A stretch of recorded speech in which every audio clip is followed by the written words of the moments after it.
Let's talk about the DAs. Buddy Caldwell testified today, and he said that he was a friend of my office. And I'm sure glad he told me that, because otherwise I would never have known it. What I'm about to tell you is the whole truth and has a lot to do with the situation that I have with a few of the DAs. And I am grateful that two of them had the courage to stand up here today and say, I work with this man, I don't have a problem with him. Let me tell you my experience with Mr. Caldwell. We had audited the Madison Police Jury, and we had some findings in that audit. The U.S. Attorney, the FBI, and the Attorney General asked my office to investigate some allegations against Mr. Caldwell. And we went into his office and completed that audit.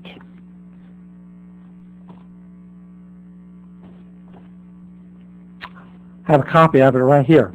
District Attorney for the 6th Judicial District in Tallulah, Louisiana.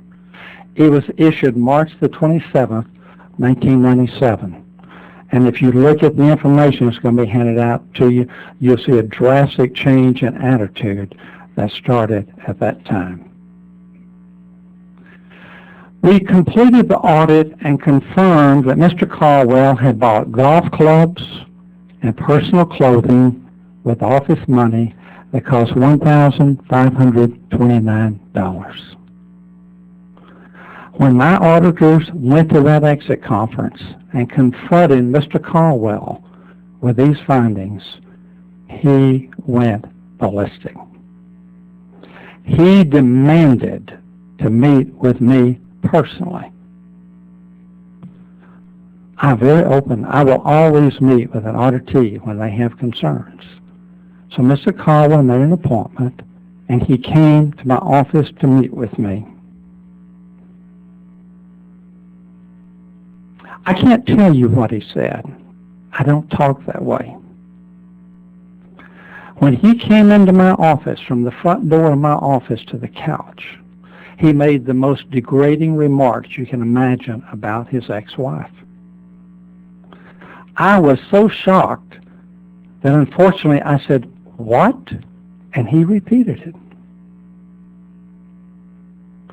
Then he began to tell me all sorts of problems with the IRS, financial problems, political problems that he was having. And I finally stopped him. I said, "Mr. Caldwell, why are you telling me all this? What does this have to do with the reason you're here today?" He said, "I'm telling you all the reasons why you cannot issue that report." I said, "Mr. Caldwell, you're a district attorney in this state. You know I have a legal obligation to issue that report." "No, you don't have to release it." And he began to get totally out of control. He threatened me numerous times. Foul language that you cannot imagine coming out of another human being's mouth as he cursed me in that room that day. Some very racist remarks, because the police jury that we were issuing the audit on were all minorities. He told me I just needed a white man to issue an audit on. I said, "No, the findings are the same. You've done the same thing these people have done, and justice is justice. And I have to issue both reports. And if you'll look at them, they both have the same date on them." I finally asked Mr. Caldwell to leave my office, and he did. He immediately went to the Attorney General's office, and he was so loud that the Attorney General's staff in the library heard what he was saying. I received 2 calls from Assistant Attorney Generals who said, "This man is a loose cannon and he is out to get you. He is dangerous. You need protection.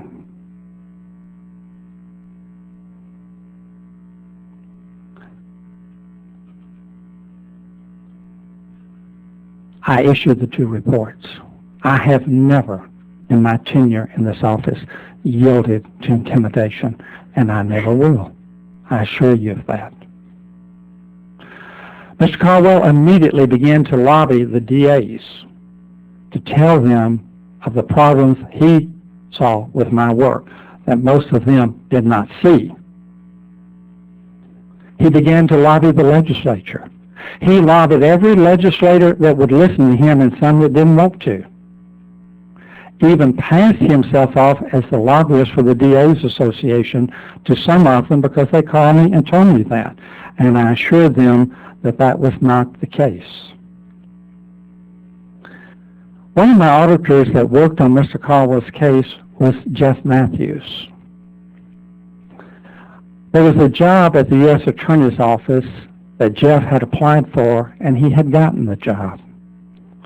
He was offered a salary of $44,000 and a car.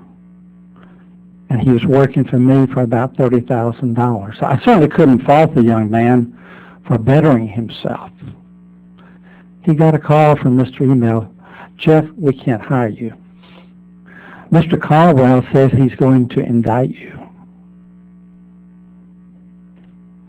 I called Mr. Email. He and his first assistant came to my office and met with me. And I explained to him the situation. I said, "There's nothing to indict this young man about." And he says, "I understand that, but I can't take that kind of risk, so I cannot hire him." He damaged this young man's career as a vicious act of retaliation from my office simply doing our job. It didn't end there. He called my auditors, my investigative auditors, and told them he needed them to come to his parish and testify to a grand jury.